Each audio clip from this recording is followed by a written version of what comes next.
Welcome to Savvy Money Glow. Today, we're diving into a topic that's crucial for all couples: budgeting for couples. Merge money without fighting.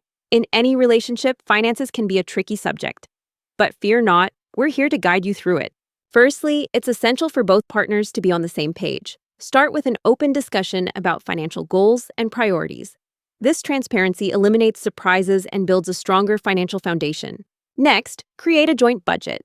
Sit down together and list out all forms of income and expenses. Don't forget to categorize essential expenses, savings, and even a bit of fun money. This ensures all bases are covered while still allowing each partner some financial freedom. It's crucial to regularly revisit your budget.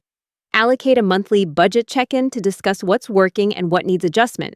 Remember, this is a partnership, so keep communication open to avoid misunderstandings or resentment. By following these steps, couples can merge finances smoothly and work towards their financial goals without disagreements. For more helpful tips on how to manage your money and enhance your financial future together, don't forget to like, subscribe, and share our channel, Savvy Money Glow. Thank you for watching, and see you next time.